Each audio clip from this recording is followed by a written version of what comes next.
12일 반민특위 친일파 처단을 위해 재헌국회가 만든 반민족행위 특별조사위원회의 약칭으로 활동은 실패한다. 1945년 해방 이후 세 가지 민족 과제가 있었다. 통일정부 수립, 토지개혁 실시, 친일파 처단을 통한 민족정기 수립이 그것이다. 1948년 국회는 반민법을 공포하여 관련 특별위원회, 특별검찰부, 특별재판부를 구성한다. 우리 역사에서 유일하게 수사재판까지 담당하는 기구가 만들어진 것이다. 위원장은 민족지사 김상덕이었다. 그는 28 독립선언 학생 대표였고 대한민국 임시정부에서 오랫동안 헌신한 인물이다. 반민특위는 종로 하신백화점 사장으로 유명했던 친일기업인 박흥식을 시작으로 이강수, 채린 등 거물급 친일파들을 줄줄이 체포하면서 국민들의 열화와 같은 성원을 받는다. 당시 잡혀온 친일파들의 소외도 크게 화제가 되었다. 이강수는 일제가 망할 줄 몰랐다는 변명형, 채린은 자신을 찢어 죽이라는 반성형, 박중량은 조국을 위해 친일을 했다는 확신형, 이종영은 빨갱이들이 자신을 친일파로 몰고 있다는 이념형으로 각양각색의 모습을 보였다. 하지만 반민특위는 친일파들의 강력한 반발에 난항을 겪는다. 당시 관료의 상당수, 특히 경찰은 일제강점기 친일 부역자들이 여전히 실권을 장악하고 있었다. 친일 경찰 세력은 테러리스트 백민태에게 권총과 수류탄 등 무기를 지원하여 김상덕을 비롯한 반민특위 지도부 암살 계획을 세웠고, 강원도 조사부에서는 특위 책임자를 호위하는 경관이 우발 사건을 가장하여 특위위원회 암살을 시도할 지경이었다. 반민특위에 반발하여 검사 10여 명이 퇴진하거나 반민특위 위원이었던 김준현이 오히려 활동을 무력화하려고 노력하거나 이종현 같은 친일 세력이 반공 구국걸기 대회를 열면서 반민특위를 용공단체로 모으는 등 다양한 저항이 벌어졌다. 이 와중에 국회 프락치 사건, 반민특위 습격 사건이 일어나면서 반민특위는 강제로 와해된다. 국회 내에 북한과 협력하는 용공분자가 있다는 주장으로 국회의원 여럿이 체포됐고, 경찰이 수십 명의 병력을 끌고 직접 반민특위를 습격하여 무장해제를 자행하는 사건이 벌어진 것이다. 대통령 이승만은 오히려 이런 상황을 두둔하며 반민특위 활동을 노골적으로 막았다. 약 300여 명을 체포하며 친일파 처단에 앞장섰던 반민특위는 사실상 단 한 명도 처벌하지 못한 채 1년여 만에 활동을 종료한다. 13일 민족주의 민족의 해방과 번영을 목표로 하는 정치사회 이념. 보통 민족주의는 프랑스 대혁명의 산물로 규정한다. 혁명은 신분제도를 타파했고 루이 14세 같은 절대군주가 사라지면서 그 빈자리를 국민이 채우게 된다. 절대왕정에서 국민국가로 바뀐 것이다. 나폴레옹의 정복전쟁을 통해 민족에 대한 자각은 전 유럽으로 확산되는데, 비스마르크가 주도한 독일 제2제국, 마치니, 카보우르, 가리발디의 통일 이탈리아의 이상 같은 것들이 민족주의의 결과물이라고 할 수 있다. 한편 민족주의는 영국, 프랑스에서 풍미했던 계몽주의에 대한 반발로도 설명된다. 독일을 비롯한 중동부 유럽에서는 서유럽의 이성중심 사고에 반발하며 낭만주의가 풍미했고, 그것이 독일 민족에 대한 예찬 같은 비합리주의적인 사상으로 발전했다는 것이다. 한국 민족주의의 시작은 통상애국 계몽운동에서 찾는다. 보안회, 헌정연구회, 대한자강회 같은 단체들은 교육을 통한 인재 양성, 산업발전을 통한 부국 달성을 목표로 했다. 하지만 1905년 을사조약 이후 대한제국의 멸망이 기정사실화에 이르자 1907년 신민회 등을 결성하면서 독립운동 단체로 발전한다. 미국식 공화주의를 받아들여 대표를 직접 선출하는 방식은 모두 이때 등장한다. 이씨 왕조에 대한 충성이 아닌 한 민족이 스스로 독립국가, 즉 민족국가 혹은 국민국가를 세우겠다는 생각을 하게 된 것이다. 이때부터 본격적으로 민족해방운동이 시작된다. 민족주의 독립운동은 1919년 3.1운동과 대한민국 임시정부 수립에서 절정을 이룬다. 더구나 1917년 러시아 혁명의 영향을 받은 한인 사회주의자들이 등장하면서 좌파와 우파라는 개념도 성립한다. 민족이라는 개념이 서양의 근대 사상의 영향을 받아 형성됐는지에 대해서는 논란이 많다. 조선을 비롯한 동아시아 대부분의 나라가 오랜 기간 고유의 문자와 문화를 발전시켰고 현재도 전통을 유지한 채 민족과 국가를 이루고 있기 때문이다. 민족주의를 이해하는 가장 쉬운 방법은 머릿속에 있는 위인들의 이름을 적어보는 것이다. 이승만, 김구, 안창호, 전봉준, 김옥균, 김유신, 강간천, 이순신. 이들은 왜 위인일까? 나라와 민족을 헌신했기 때문이다. 의식을 하든 못하든 한국은 민족주의의 영향이 매우 강하고 역사교육은 철저히 민족주의의 근거에서 이루어지고 있다. 14일. 공허한 말만 있다면 어찌 이를 이룰 수 있겠습니까? 주인이 대답했다. 뜻을 세우는 것보다 앞서는 것은 없습니다. 손님이 물었다. 뜻을 이미 세웠다면 무엇을 해야 합니까? 주인이 대답했다. 뜻을 세운 뒤에는 무실 만한 것이 없습니다. 손님이 물었다. 무슨 말입니까? 주인이 대답했다. 아침 내내 밥상을 차려도 조금도 배부르지 않는 것처럼 공허한 말만 있을 뿐 실질이 없다면 어찌 이를 이룰 수 있겠습니까? 지금 저 경연자리와 상소하는 글에 나라를 다스릴 만한 좋은 지략과 고든 논의가 없는 것은 아니지만 단 하나의 폐단도 개혁되지 않고 단 하나의 정책도 시행되는 것을 볼 수 없으니 이것은 실질적인 효과에 힘쓰지 않았기 때문입니다. 만약 자신의 뜻을 진실되게 하고자 한다면 여색을 좋아하듯이 선을 좋아하여야 반드시 선을 얻고 악취를 싫어하듯이 악을 미워하여야 결단코 악을 제거할 수 있습니다. 조용히 혼자 있거나 어두운 곳에 숨어 있을 때에도 삼가고 두려워하기를 게을리하지 않고 남들이 보지 않고 듣지 않을 때에도 경계하고 조심하는 것을 잊지 않아야 합니다. 만약 간사함을 물리치고자 한다면 귀에 거슬리지 않는 말을 하는 자는 잘못된 것이 아닌지를 판단해야 하고 행적이 교명하거나 바르지 않은 자는 그 숨겨진 간특함을 살펴야 합니다. 건의하는 바가 없는 자는 나라를 걱정하는 뜻이 없음을 알아야 하고 자기나 녹봉에만 집착하는 자는 어려울 때 목숨을 바치는 절개가 없음을 알아야 합니다. 조선의 대표적인 유학자 율곡 이이의 글이다. 이이는 동우문답이라는 글에서 조선시대 역대 국왕과 신하들에 대해 일일이 논평했고 개혁을 위해 지녀야 하는 임금과 신하의 덕과 능력 그리고 실질적인 사회 개혁안에 대해 구체적으로 논했다.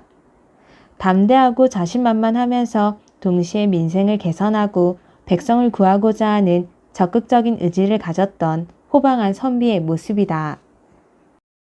15일. 병자호란. 1636년 청나라의 침공으로 벌어진 전쟁. 남한 상성에 갇힌 인조의 항복으로 전쟁은 마무리됐지만 이후 조선은 청나라를 사대의 예로 섬기게 됐다. 임진왜란 당시부터 만주에서는 여진족의 세력이 커지기 시작했다. 느르하치는 조선에 원군을 보내겠다고 호언했고 이후 쇠락해가는 명나라와의 대결 속에서 지속적으로 승리하면서 만주 일대 패권을 장악한다. 느르하치의 뒤를 이은 홍타이지는 국호를 후금에서 청으로 바뀌었고 본격적으로 명나라 정벌에 앞서 조선의 우위를 강요한다. 하지만 강해군을 몰아내고 집권한 인조는 명나라에 대한 사대주의를 거둘 생각이 전혀 없었다. 그로 인해 정묘호란이 벌어졌고 결국 조선은 청나라와 형제의 맹약을 맺는다. 이후 청나라는 군신의 의를 요구했고 갈등이 심각해지는 가운데 결국 병자호란이 발발했다. 청나라 군대는 평안도 지역의 성을 일일이 격파하지 않고 곧장 수도로 향한다. 조선 조정에서는 평안도의 방어선, 항해도 방어선 등 여러 전략을 모색하지만 전투를 수행할 인력이 부족했고 군사체계가 허술했기 때문에 탁상 공록만 거듭할 뿐이었다. 더구나 청나라 군대의 빠른 진격 속도에 제대로 된 준비 없이 남한 상성으로 피난을 간다. 남한 상성이 천혜의 요새였던 것은 분명했지만 충분한 군대와 군량미를 확보하지 못했기 때문에 결국 인조 일행은 고립된다.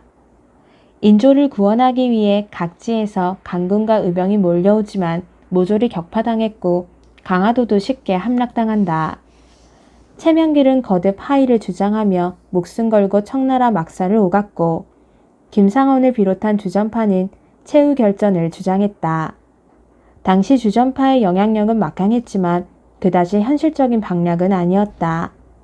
명나라에 대한 사대의 예를 끝까지 지켜야 했고 오랑캐 앞에서 굴복할 수 없다는 막연한 주장이었기 때문이다. 또 전쟁을 주장하면서도 딱히 승리의 비책 같은 것을 제시하지도 못했다. 남한 산성을 지키던 병사들조차 항복을 요구하는 상황에서 인조는 송파 삼점도로 나가 머리를 9번 조아리는 예식을 통해 항복하고 청나라를 사대의 예로 섬길 것을 맹세했다. 최명길은 무작정 하의를 주장하지 않았다. 오히려 평안도와 항해도를 구원할 방략을 제시했고 하의를 위해서라도 적절할 때 기습전 등을 벌여 전세를 만회하고 싶어 했다. 굴욕적인 하의가 아닌 자주적인 하의를 도모했던 것이다. 16일 견훤. 후백제를 세운 왕으로 경상북도 상주 출신의 아버지는 아자개였다. 견훤은 하급 군인 출신으로 출정하는 곳에서 백성들의 신망을 얻었다. 삼국의 처음에는 마한이 먼저 일어나고 뒤에 혁거세가 발흥했다. 그러므로 진안과 변환이 그 뒤를 따라 일어난 것이다. 그러나 신라 김유신은 잃은 영토를 찾기 위해 항산을 거쳐 사비성에 이르러 당나라 군사와 합세해 백제를 멸망시켰다. 나는 지금 완산에 도읍하여 의자왕의 오래된 억울함을 서력하고자 한다. 삼국사기 견훤 열전의 내용이다. 그는 오늘날 전라도 일대에 나라를 세우는데 즉위 직후 교서에서 이미 후백제 창건의 당위성을 설파한다.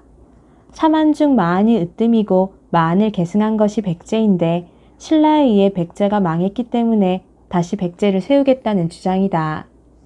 이미 이 주장에는 반신라 노선이 명확히 담겨져 있기도 하다. 영토로 보면 후백제가 후고구려나 신라에 비해 작아 보이지만 어떤 지역보다 평야와 인구가 많아서 왕건보다 병사가 2배나 많았다는 기록이 있을 정도다. 따라서 후 삼국시대에 가장 강성했던 나라로 통상 후백제를 꼽는다. 무장 출신 견훤은 시종일관 전투를 통해 승부하려고 했다. 국리에 이어 왕건과 18년간 치열한 접전을 펼쳤고 팔궁산 전투에서 왕건의 부대를 괴멸시키기까지 했다. 당시 왕건은 혼자 살아 돌아왔다. 또 신라에 대해서도 같은 강경책을 펼쳤고 고려와 신라가 동맹을 맺자 원군을 끌고 경주에 난입하여 경혜왕을 죽이고 경순왕을 왕위에 앉히기도 했다. 하지만 이런 강공 위주의 전략은 신라가 고려에 자발적으로 항복하는 데 큰 영향을 미쳤고 고창 전투에서 견훤이 패하자 일대의 호족이 모두 왕건에게 넘어가는 등 큰 문제를 일으켰다. 하지만 결정적으로 견훤을 무너뜨렸던 것은 집안 문제였다. 큰 아들 신검이 권원을 몰아내고 제의를 찬탈했기 때문이다. 이때 역설적이게도 견훤은 왕건을 찾아간다.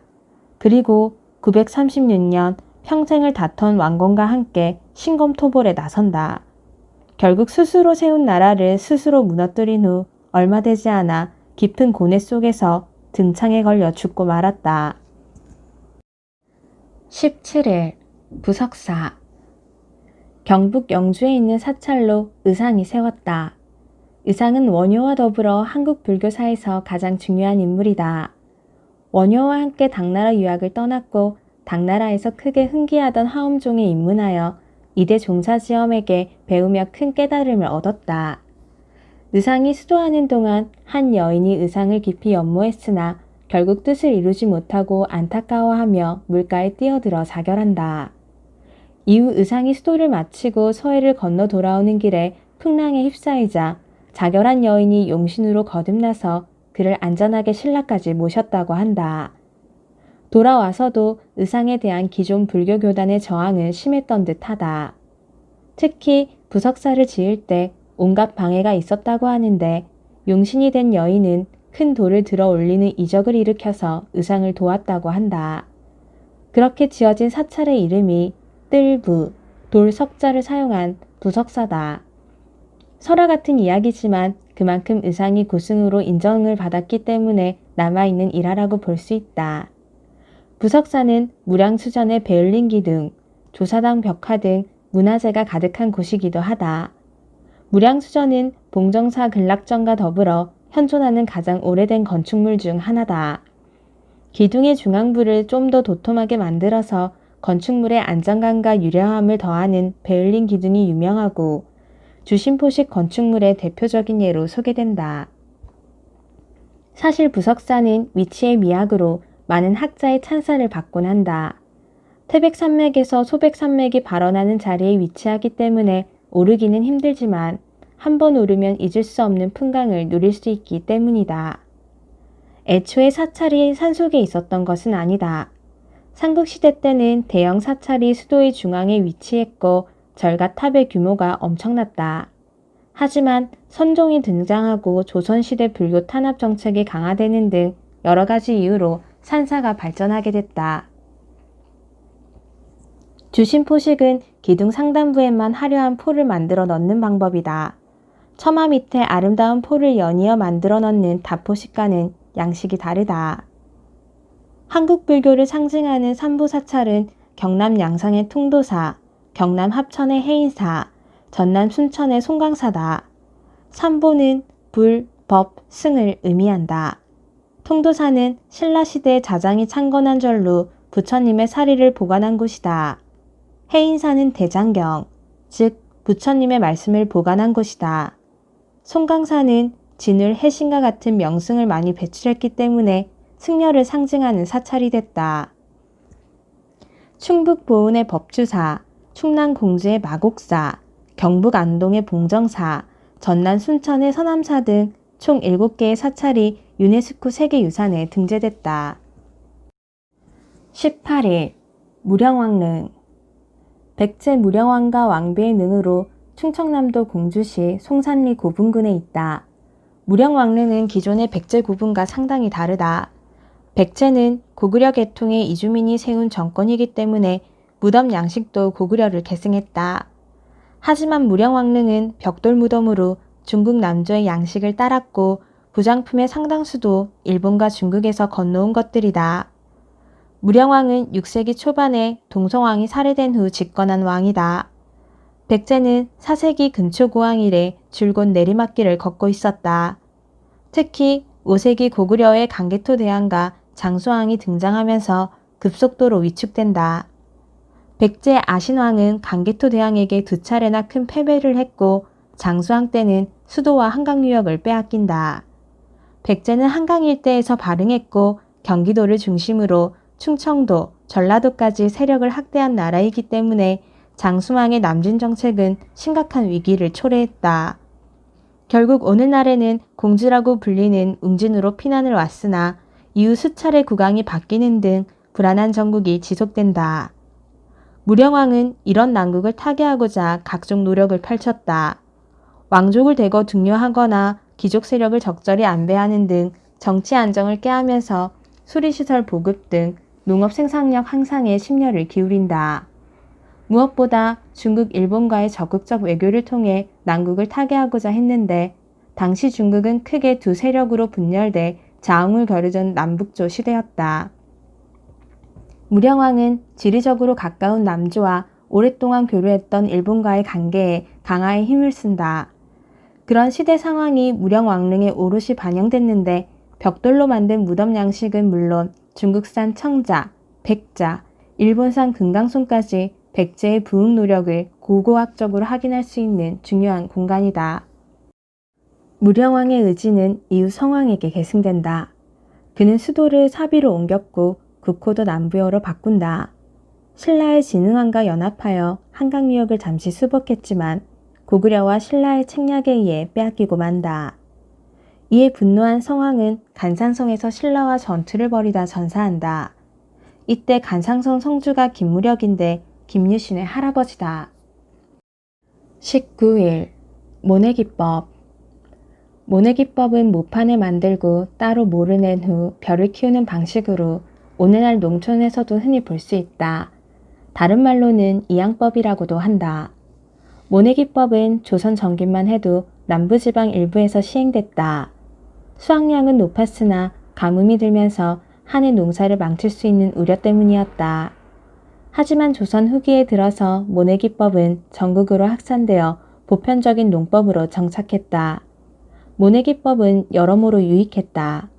우선 같은 토지에서의 생산량이 훨씬 뛰어났기 때문에 농업 생산력에 큰 발전을 이룰 수 있었다.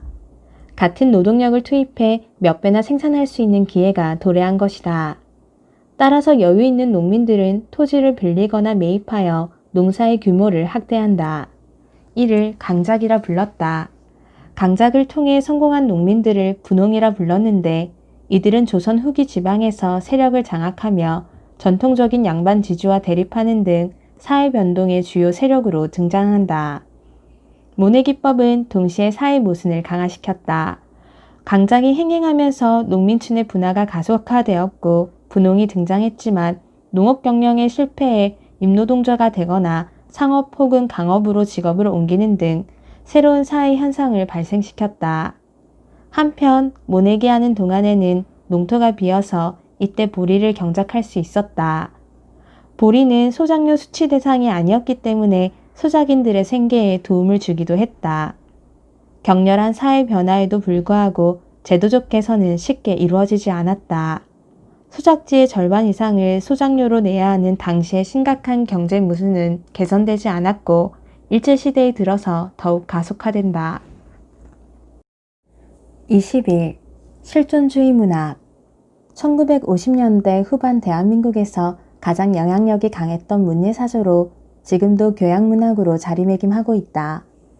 실존주의의 철학적 기원은 키에르 케고르, 문학적 기원은 프란츠 카프카 정도의 이야기가 된다. 덴마크 출신의 무명 철학자였던 키에르 케고르는 당시 주류를 이루던 헤겔을 비판했다. 주관적인 인간의 실존적 불안에 주목하며 신 앞에 선 단독자, 유한한 인간의 기투 등을 강조했다. 당시에는 전혀 주목받지 못했던 그의 사상은 제1차 세계대전 이후 독일과 프랑스에서 각광받는다. 독일에서는 하이데거, 야스퍼스 등이, 프랑스에서는 샤르트르, 퐁티 등이 등장하며 철학의 주류를 형성하는데 이를 현상학, 실존주의 철학 등으로 지칭한다. 이전까지의 철학이 사물의 본질을 파악하고 인간의 이성과 합리성을 강조했다면 실존주의 철학자들은 본질이 아닌 현상, 세계, 그리고 세계 안에 실존하는 인간을 탐독했다. 본질은 결정되어 있지 않고 선택할 수 있으며 인간은 자기 기만에서 벗어나 실존적 자유를 추구해야 한다는 주장이다. 문학적으로는 프란츠 카프카의 변신, 판결, 성 같은 작품들을 최초의 실존주의 작품이라고 보고 샤르트르의 구토, 카미의 이방인, 페스트 등이 세계적인 성공을 거두기도 했다.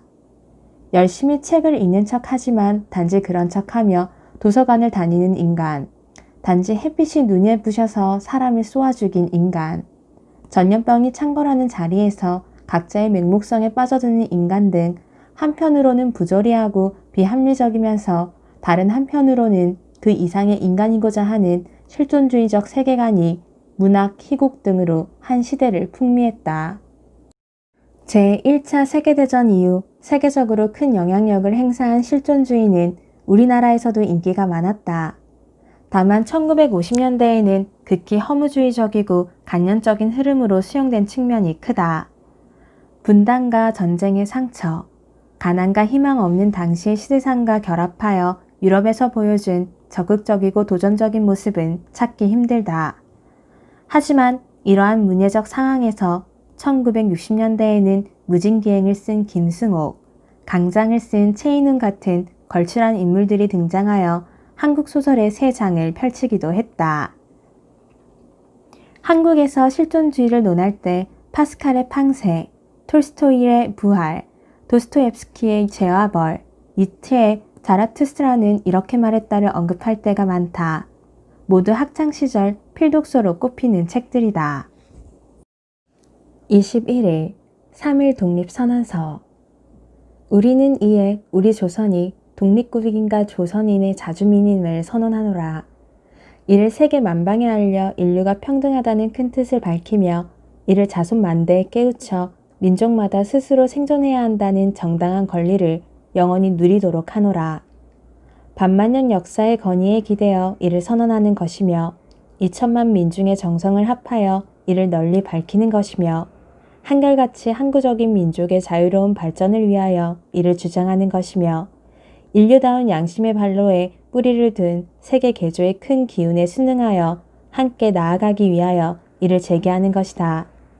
이것은 하늘의 밝은 명령이며 시대의 대세이며 모든 인류가 공존하고 공생하는 권리의 정당한 발동이다. 천하의 그 누구라도 이를 저지하거나 억제하지 못할 것이다. 구시대의 유물인 침략주의와 강건주의의 희생을 당하여 유사일에 몇천 년 만에 처음으로 다른 민족에게 압제를 당하는 고통을 맛본 지 이제 10년이 지났다. 우리 생존권을 빼앗겨 잃은 것이 그 얼마나 되며 정신상 발전의 장애를 입은 건 그 얼마이며 민족의 존엄과 영광을 훼손당한 것이 그 얼마며 참신함과 독창성으로 세계 문화의 큰 조류에 이바지하고 보탤 기회를 잃어버린 것이 그 얼마인가. 우리는 이에 떨쳐 일어났도다. 양심이 우리와 함께 있으며 진리가 우리와 더불어 나가는도다. 남녀노소 가림이 없이 음침하고 답답한 옛 둥우리에서 힘차게 뛰어나와 삼라만상과 더불어 흔쾌한 부활을 이루어내게 됐도다. 1100세대 조상의 신령이 우리를 음지에서 보살피고 전 세계의 기운이 우리를 밖에서 보호하나니 착수가 곧 성공이다. 다만 앞에 놓인 강명을 향하여 힘차게 나아갈 따름이로다. 3.1 독립선언서 내용의 일부다. 침략주의와 제국주의를 비판하며 사회평등주의와 평화주의를 기반으로 독립을 선언했다. 또 민족과 민중의 권위를 이야기하면서 민족사의 전통을 세우려고도 했다. 독립선언서는 내용이 생각보다 긴데 일본이 조선을 점령하는 것은 일본에도 좋지 않고 무엇보다 동양 평화에 위협이 된다는 사실을 논리적으로 강조하고 있다. 3.1 운동하면 태극기가 떠오르지만 운동의 시작은 독립선언서의 낭독과 보급으로 이루어졌다는 사실을 기억할 필요가 있다. 22일 왜구의 침략. 고려 말 왜구의 침략이 심각했다. 공민왕 사후 우왕 때에 왜구는 문자 그대로 전국을 유린했다.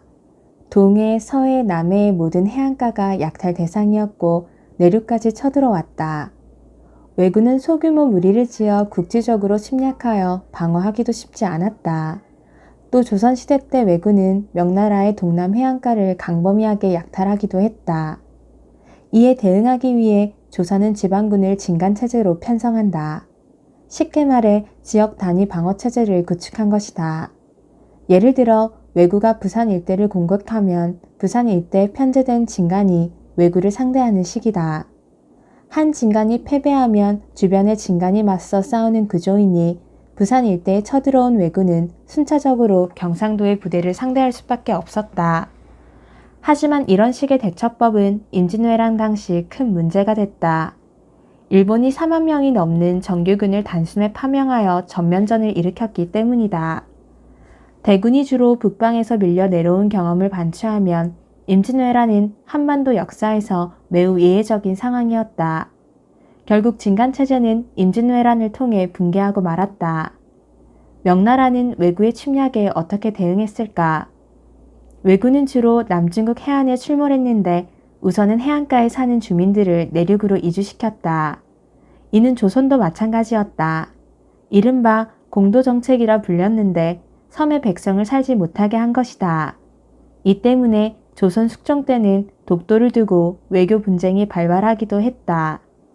그럼에도 불구하고 왜구의 침략이 계속되자 명나라는 척계강을 파견한다. 척계강은 주변에서 흔히 볼 수 있는 등나무를 수차례 찔고 삶아서 당당한 방패를 만드는 데 성공했고 일본식 장검을 막기 위해 삼지창을 개발하기도 했다. 이렇게 훈련된 중국 남부의 군대는 임진왜란 당시 평양성 수복에 큰 공을 세우기도 했다. 왜구가 발생한 이유는 첫째, 일본의 정치 혼란 때문이고 둘째, 스시마와 규슈 일대의 어려운 경제 사정 때문이었다. 농사 짓기에 적합하지 않은 환경 때문에 자수 조선의 변경을 침략한 것이다. 세종은 이에 대응하기 위해 부산포, 제포, 연포 등 세 곳의 항구를 개항하거나 개의 약조를 맺어 무역을 관리하는 등 다양한 정책을 펼쳤다. 임진왜란 후에도 부산 초량에 외관을 열어 왜구 문제를 관리했다.